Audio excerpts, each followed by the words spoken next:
Good afternoon, everyone, and welcome to I Am the Universe with Martin Cowart. And I am so excited about this very, very special episode today because we are sitting inside the largest humanitarian crisis in modern history. We've had a country that has passed a law that says it is going to kill a certain portion of its population, LGBTQ people. At least Hitler had enough sense to do it in secret. We've got a country that's actually come out and said we are making it a law. We are making it into law that we're going to kill a certain portion of our population, the LGBTQ people, because we don't like them. We don't think they belong. That is a humanitarian crisis. It is nothing less than a humanitarian crisis, and everybody on the planet is affected by this inhumane passing of a law. And we're going to talk today because Rob has got a lot of experience as an advocate. He spent his entire life in advocating for people and for social justice, especially for the LGBT community. So he's got some wonderful insights, particularly on what corporations can do, what we can do as a society to end this problem. And I'm going to talk about what we can do on an individual basis to save the lives of some of the most vulnerable. So we're going to skip some of the normal things we do in this podcast. I'm not going to dedicate this show to a specific influencer. I've got so many of them, but I want to take this time to get right to the point and come up with some real solutions, some real things that people can do right now, starting today, to save the lives of these people. Okay, so that's what we're going to do. And I'm really excited. Rob, we go back a long time. I met you years ago from the National Gala of Chamber of Commerce, at an event you had at one of your stores in Lower Manhattan. And I ran into you not long ago at another NGLCC event. And it was so fun to see you and hug your handsome neck and say hello. And we decided you to come on the show. And it's just a perfect time for you to be here. Please come on and just tell us who you are, how you got here, what your mission is. And then we'll talk a little, and then give us some ideas of what you think we could do today from a larger social issue to solve this crisis. Sure. Thank you, Martin, for that introduction. And thank you for everything that you do on a larger scale, like you bringing up important issues like this, which we don't do enough of.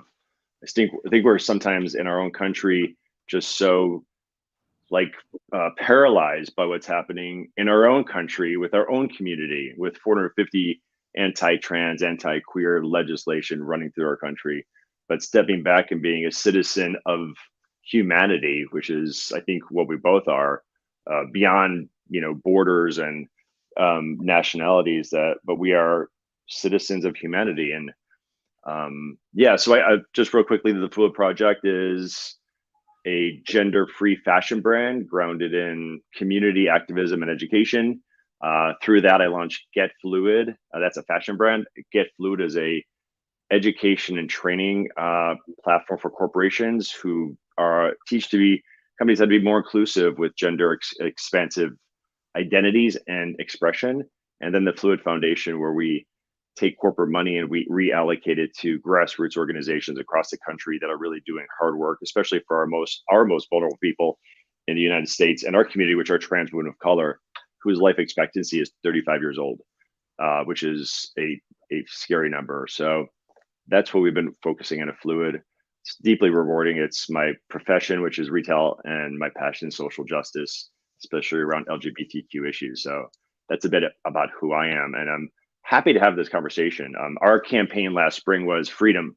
And we really focused on, one of the folks we focused on was African and queer, but also focusing on, women in Iran and Ukrainian artists. But I think it's important to get outside of our own issues right here in the US and look at global issues that are impacting our community. And our community, I mean, all folks. But let's talk about what's happening in Africa right now. You want to kick it off? Sure. So I'll be happy to kick off and say, because a lot of people just don't, I think the first step to solve any problem is to make people aware of the problem and the magnitude of it. So if people aren't aware, this month in April, the Parliament of Uganda passed a law. It's called the Anti-Homosexuality Bill of 2023, which makes being gay, the death penalty for being gay, a death sentence. And then for minor things, it makes it things like 20 years in prison. And quite frankly, I don't know which would be worse, because being a gay person in prison in Uganda, where you're going to be tortured every day, it might be, it might, you're not gonna live anyways. Yes, you're gonna basically sign up for a death sentence. Yeah, by going to either prison. way, it's a death sentence.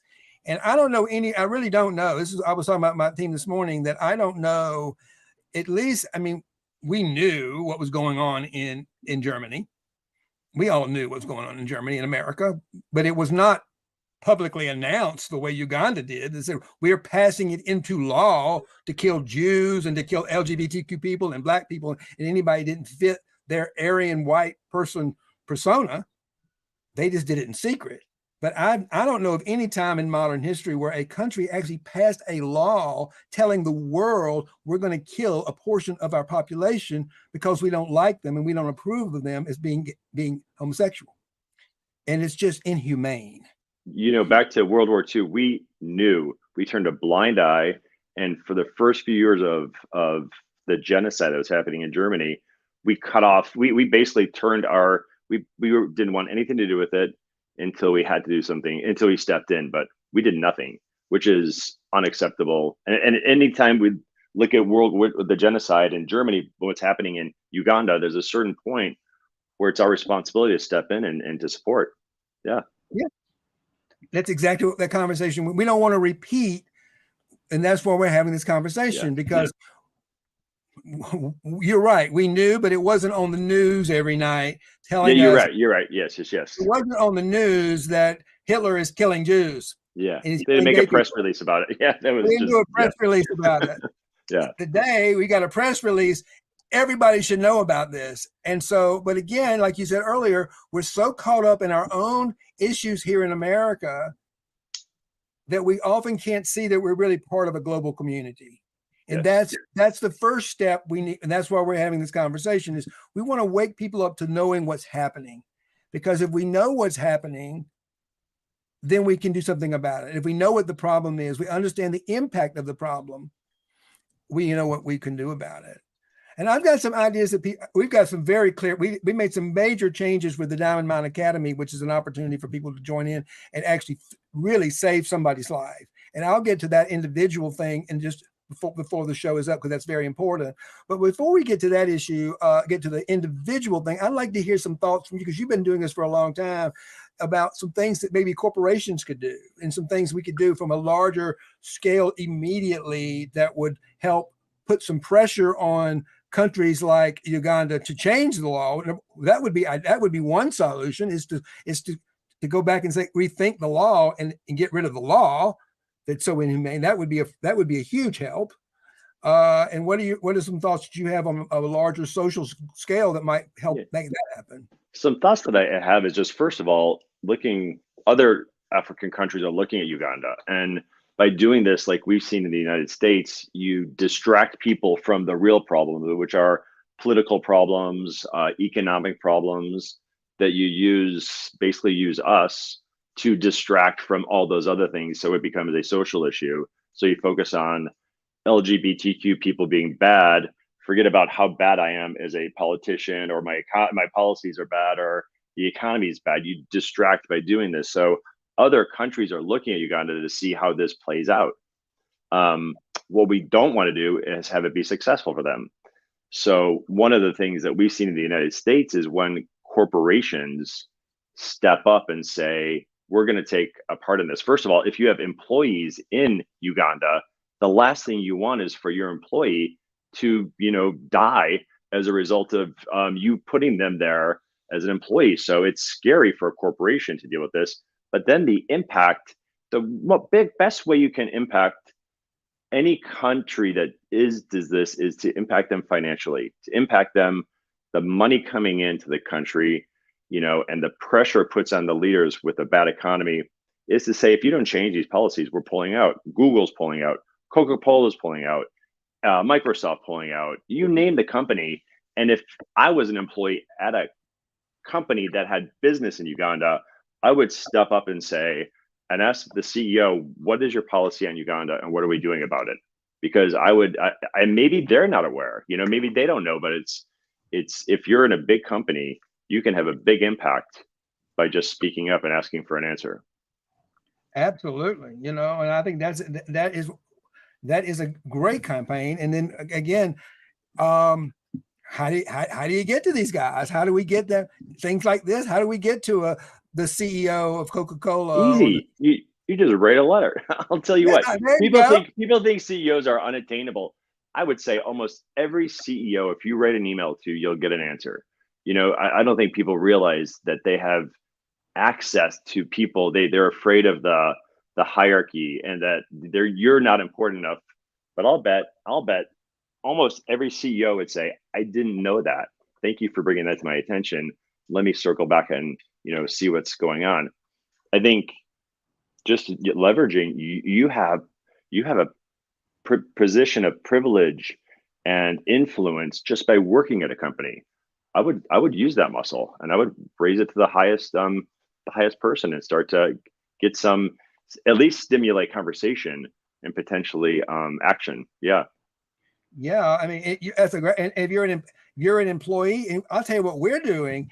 We on that issue is we have gotten, my team and I are writing to various grant providers that are out there who write money, and there's a lot of red tape around that, as you know, it takes months sometimes. So what we did was we're writing to the leaders of these organizations and foundations that support and give money to these causes with a headline: urgent, we need your help today to solve the crisis in the humanitarian effort in Uganda as a result of this law. And it's coming from the Ugandans themselves. It's coming from the guys that work with me to say, hey, we need your help. We need your help now. So, and that we've been doing all week. So that's exactly what we're doing. And I agree. I think if you work for a Coca-Cola, you work any company in the country that has an international footprint, that's doing, you want to reach out to them and say, what are you doing to resolve this? What are we doing? What are we doing? Yeah. What are we doing? Yeah. What are we doing as a company to solve this humanitarian crisis? I think that's a great idea. Yeah. And it's really about seeing this as one isolated issue that could very soon become 20 countries, 20 nations could adopt similar policies, because they can see the benefit of not focusing on them as a bad leader and distracting. So it's very possible, just like we see in Texas, the United States, that Alabama, Louisiana, Mississippi, like very quickly adopt policies that are successful in, big states like Texas. So it could very much happen in Africa the similar way. I see it as a isolated situation in Uganda that could very quickly spread like wildfire if we don't address it now. And that's exactly why we want to put this fire out before it gets started, because you're right. It could get really ugly, really fast. But the beauty of this world today is that I've got a show. We all have a presence in social media today. We can all speak up too. We can all go on LinkedIn or Facebook and just give a live talk about, do you know what's going on in Uganda right now? Have you heard? And just amplify this message, amplify our message. Go out. I turn this into a recorded video podcast and an audio podcast. People can take this podcast that we're having and share it with their friends. The biggest thing we want to do first is to make people aware of the problem. All right. So one, we're aware. Two, what are the actions that a regular person watching this can do? What can you do with money, and what can you do with time, and what can you do with influence? Yeah, that's a great way of breaking it down. What can you do with time, influence?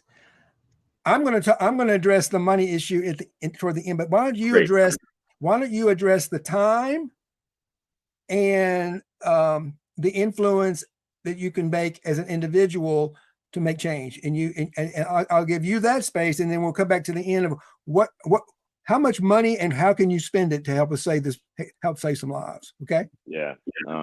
I'd say educate yourself first, read up. Before this conversation, I did a bunch of reading and learned a lot. One of the things I thought was really interesting that I learned, and especially if it comes up in conversation, is the Pope's position on this. And the Pope in January came out and said that being gay should not be a crime, and bishops throughout the world cannot endorse this being gay as a crime, and should invite all people into the church. And so I see this as part of Christian and part Islam issues. They're both equally a big part of Africa and a big part of people standing it behind it as a religious situation. And if you can address it there and say, the Pope's already stepped forward and said, this is not a crime. So take that out of your, yeah. Agree. We need to get Archbishop of Canterbury to say the same thing. Fair enough. Because a large part of this is the Anglican Church. I am an Anglican. I'm a part of the Episcopal Church. And so it turns out that the Episcopal Diocese of Newark is the one that gave us $5,000 to see the beginning of the Diamond Mine Academy. So we in America, as Episcopalians and part of the larger Anglican community, are welcoming and embracing, and we need to get the Anglican Church of Africa on board with that. Yeah, so that's a great idea, and that's got to come from the top. That has got to come from the Archbishop of Canterbury. He's got to be willing and courageous enough to step out there as the Pope did to the Roman Catholics. And I don't know enough about the Muslim community to be able to comment on that. But I think from the Christian perspective, both the Pope and the Archbishop of Canterbury have got to come out and tell the bishops and the leaders of the Anglican Church in Africa, this is not Christianity. This is not the teaching of Jesus. It is not the teaching of Jesus. And these are based on laws because of colonialization from the 1800s, where they were never rewritten. So that's the only reason they exist in the books, is because of these colonial laws that and so they're building on that. But if the church, or if religious, we're having a little technical glitch, it'll come back. Just keep talking. It'll come back in a second, probably. If religious institutions are stepping forward and disregarding that as being the issue, that's the beginning of a process of change. I think it's educating yourself, conversing at dinner, making sure that when you sit down at dinner with friends, bring it up, talk about it, and know enough that you can have a conversation and say, what can you do? What can we do as a group of people at this dinner of six, where how can we activate and start to create change and start to think about the people in Uganda, but the people in other African countries who are also facing discrimination, but where laws are probably being thought about right now and drafted in similar countries around there. Yeah, I agree. I'll tell you something that I just put out last week, and I'd love for you to come. You're welcome to come join us. I'm hosting in my home, at my house, what I call a luncheon think tank for local spiritual leaders, thought leaders, change agents to come together at my house for a meal and have a 20-minute conversation about what are we going to do as spiritual teachers and thought leaders in response to this bill. How do we come together and as a think tank and resolve this problem? So exactly that. Get your friends together and have a conversation about it, and say we're just going to get together for coffee and say, what you heard about the Ugandan bill? What can we do about that? So I agree. That's a great way to do it. Just get into have conversations about them. So what else can people do? What else? There's a comment from Jeffrey. Agree. We need to question our church leaders, influencers regarding human rights extremes. We should question our companies we work with, exactly, regarding investment.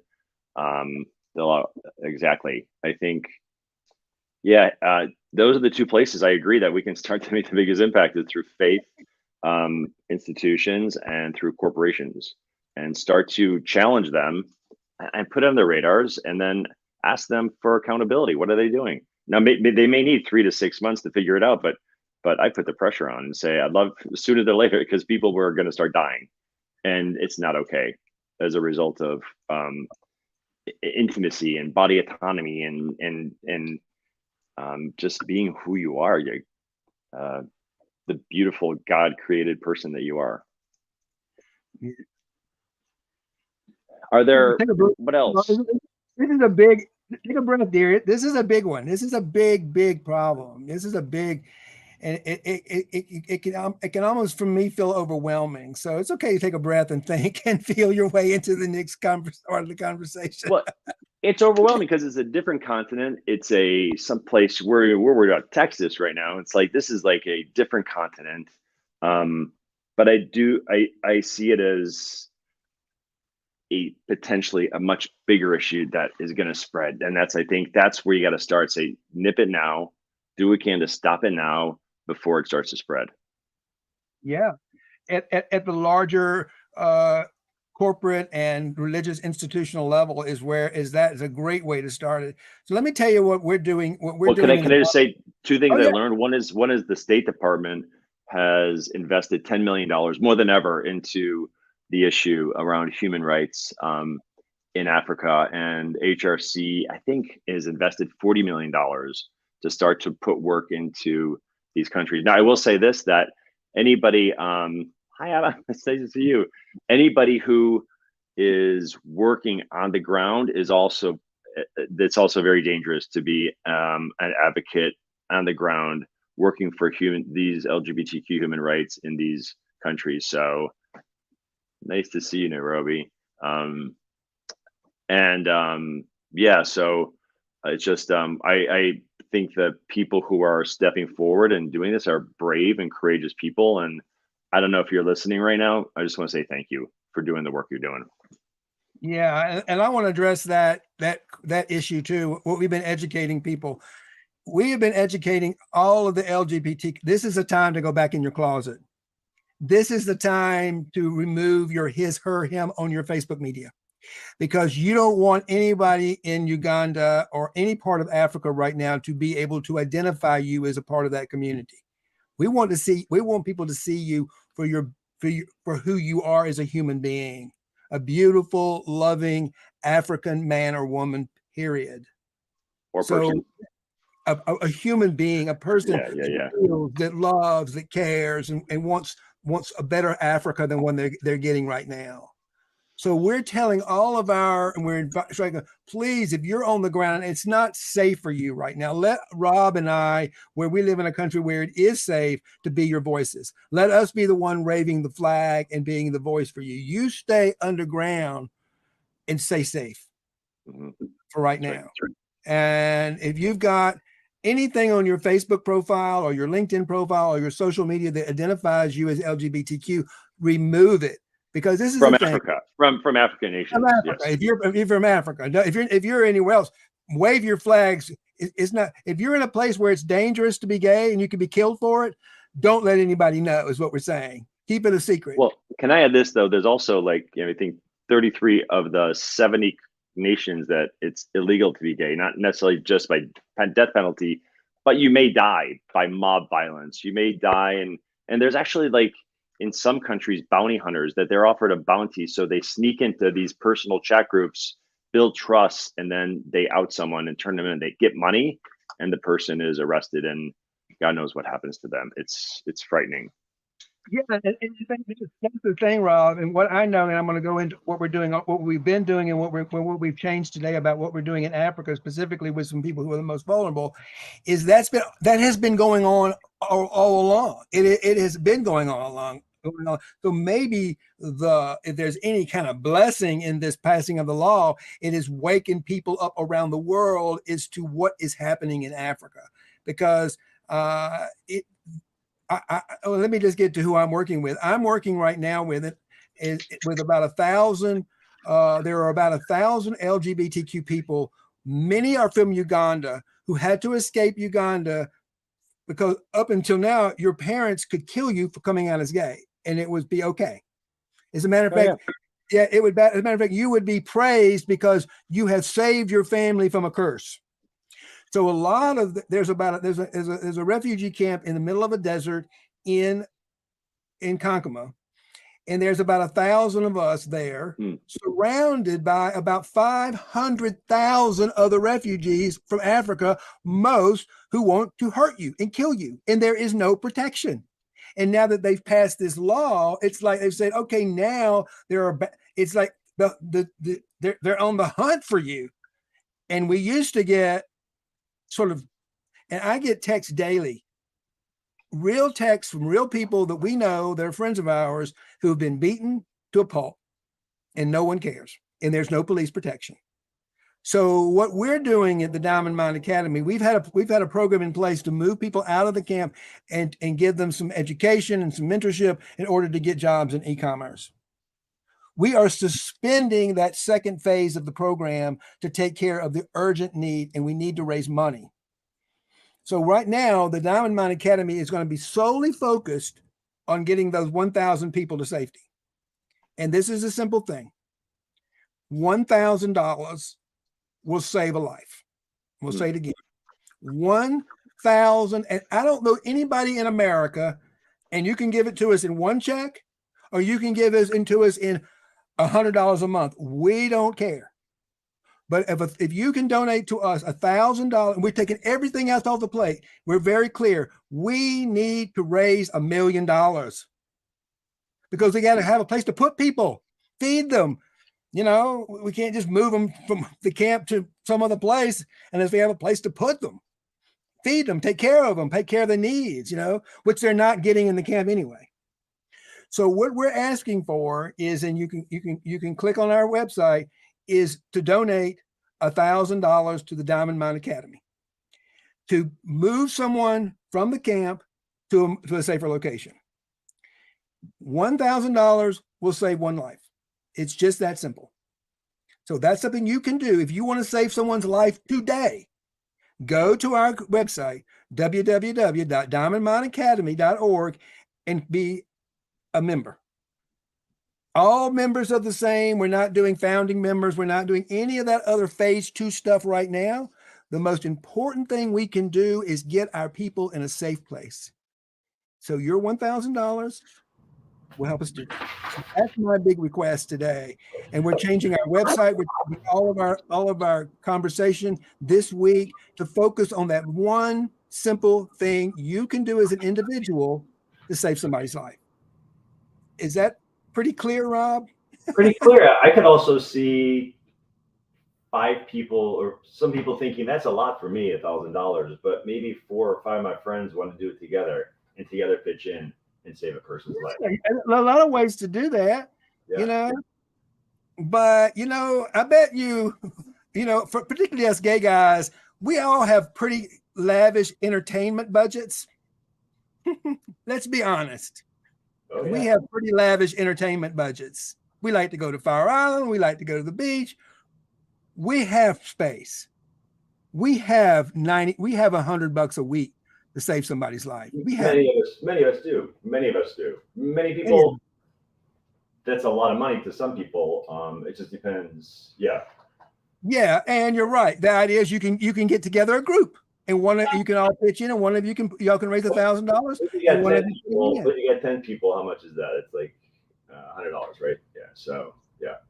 Yeah, we want you here, and frankly, we put it at a step. I'd rather have 1,000 people join us, and that's the idea. We get 1,000 people put together the money that would raise $1 million. Yeah. And that's not a lot of people and not a lot of money in this world. And I know we can do that. So that's what we're doing here at Diamond Mine Academy, is we're focusing all of our efforts on raising that $1 million, because that's what it's going to take us to find a place where they can go, they can live, that we own, that we can pick safe for them. Mm-hmm. And we've done the research on this, and we're there. We have the place, and we have the mechanics in place to do it. We just need the funding. Okay. So that's what we need. Sometimes you might not have the money, but you know somebody who does. That's another way to look at it. I love that. You know, you might not have it, but you know somebody that does. Nice to see you too. Oh my gosh, Kenya is amazing. Well, all these people that are saying hello. I have rich friends. I have wealthy friends. You have wealthy friends. I've always found that, not always found, but when I raise money and I tell somebody what I'm passionate about, and I'm truly passionate, and I share that with them, and they often say, "Thank you for the opportunity. I've been looking for something to get behind, and this feels like something that I can do that doesn't wash away into the vastness of whatever an organization is. This is like very specific. This is where your money's going to go to save a life." You know, we care more about cats, I think, sometimes than human beings. You know, we care more about saving a cat's life than a human life. Not that every life isn't valuable and important, but this is a human being. This is like somebody, a living human being. And I completely support you. I will pull together $1,000 from myself and some of my friends I'm going to have lunch with a wealthy friend right now, so it's a good idea. The timing's right, but together pull together $1,000. So I'll count me in for a life. Saving a life. I mean, what a nice thing to talk about. Hey, guess what I just did today? I saved a life. Yeah. All these people that are checking in from Nairobi, they all work with me. Nice. Thank you, everybody, for what you're doing. That's wonderful. I'm going to cry. Abba is my business partner. Respect. Abba is the man that called me a year and a half ago in November of 2021 for help. And I flew to Nairobi to meet him. And it was a huge disruption in my life, if you can imagine. I mean, my husband saying, you've got this fledgling little coaching business and you're going to fly to deliver a cell phone to a man in the desert who has no money. And I'm like, I know it doesn't make any sense, but it's hell yeah, it's a calling from God to go. I'm not about to miss this opportunity. And I got to tell you, since I met Abba, my life has become wild. And these are people, you're right. I could not possibly, after I met Abba and went to there and found out how bad the problem was, I couldn't just come back to America and say, oh, I'm so sorry you're having this really bad problem. Do you know that after I delivered a cell phone and a laptop to him, they tried to break into his hut and kill him 4 times? One night they almost cut off his hand with a machete. And do you know how I got him out? I offered him a job making $180 as my virtual assistant. He didn't even know what a Google spreadsheet was. And now he's my business partner. These guys are like diamonds. Once you wake them up, they will just come alive. So I just love them. And I've committed my life to saving them and bringing them back to life and giving them a future. And I got to tell you, I go to bed at night, I feel really good about my day. You do. And just took a commitment and some gumption to be like, you know what, I can do this. You're no more qualified than anybody else is to do it, and yet you did it. You did it. Aisha was in the camp. All these people there. I know Aisha well. She's part of our program. She's part of the Diamond Mine Academy. She is a living example of what can happen by just. And you know what the real thing is? I mean, we need the money today. But what that money says to that person is, I see you, I love you, I care for you, your life is important, and I'm going to save your life. Yeah. You're worthy. You mean that, and that will change you. Is it just you will see, and you already probably know this, but when you actually save someone's life, when I called Abba and said I'm going to hire you and move you out of that camp, I knew I saved his life, and he'll tell you this day that I woke him up. I didn't save his life. I brought him back to life. I brought him spiritually back to life. The way Jesus brought Lazarus back to life. When you bring somebody to, and let me talk about that. That's the thing. Anybody that would pass a law like this is spiritually dead. They are spiritually, there's no one that's awake to their new creature, to the love within them, ever. Religiously dead, they may be spiritually dead, to your point. But as long as the religious institutions support this, they may be, supported by religion, but they're spiritually, emotionally dead or completely uneducated. Yeah, we got that in our own country. We've got a whole bunch of people follow. I mean, we've got the crisis in our country, which fortunately has now been narrowed down to about 30%. We've got a cult culture in our country. We've got somebody who's following a cult leader. Well, and that's a whole different podcast. Let's stick with that. That's a whole different story. We're not going to go down that road. But the problem is, you're right. You've got to beat people up. So there's something that you can do. And here's another person that's from there. These are all Deke right here. This guy got out a week ago. A week ago. This guy got out a week ago. Mm-hmm. And now this guy, he's in the camp. We're trying to get him out. So it's all about, we're doing it. This is real, people. We're really doing it. We're changing people's lives. We're saving their lives. So please join us if you can. Nice to see you, Robin Martin. Yeah, you can see I get pretty excited about all this stuff a lot. Because as you should. I should. I can't tell you how much I appreciate what you're doing. It's easy just to talk about stuff, but to actually do it, like just to do it, to get on a plane, to just do it. I mean, we need more people like you, Martin, for sure. We have them. That is the beautiful thing about we as Americans are very philanthropic. We're very humanitarian, and we like to help people. And like sometimes we get more interested in saving elephants and cats and than we do human beings. But here's a chance for not a whole lot of money to save a human being's life. You can say, hey, listen, do you want to fly with me for my next trip? I'm getting a group of people together, or you can just give me $1,000. And I bet most people would give you $1,000. Yeah, because they don't want to be inconvenienced with their life. They want to go to the south of France instead.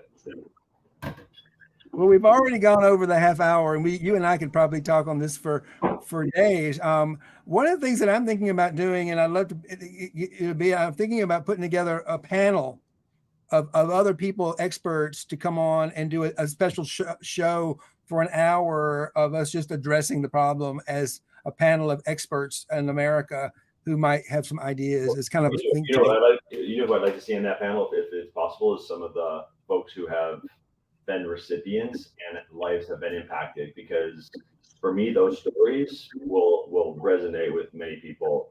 The fact that what it was like before, what it's like after, and how that money has impacted them as a human. Absolutely. We just have to be very careful in exposing them right now. So I agree. There's a way to do it. We could do it. There are, but I agree. And that's something we definitely have them having a conversation. But we may have to do it behind a curtain, because if you put them on, if you put them on a stage talking about this, we've all of a sudden pointed everybody in the world to that person as being gay living in Africa. Interesting. Yeah, the protection of the person, but the person's story, I think, is. And how do we bring that personal? Yeah, absolutely. I think it's a great idea. So we'll talk more about that. So again, Rob, why don't you?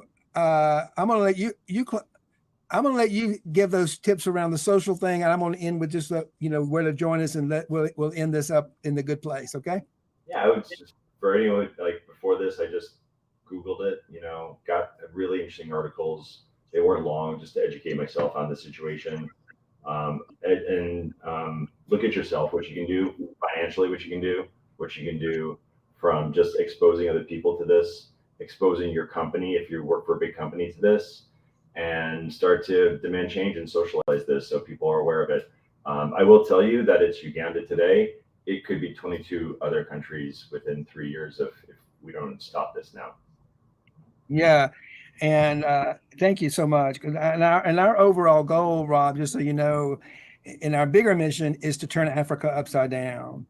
Because I know it, like you said, this is not native to African people. This is all the result of white colonization. The same people, this is where they learned this from. It was absolutely acceptable pre-colonization. It was absolutely. It was normal. I mean, as normal as it is normal. And there's records of leaders of different tribes in different countries who were gay, who had boyfriends, just like it was in all over the world, quite frankly, until the Roman Catholic Church. Third genders existed all over the world. All of this happened.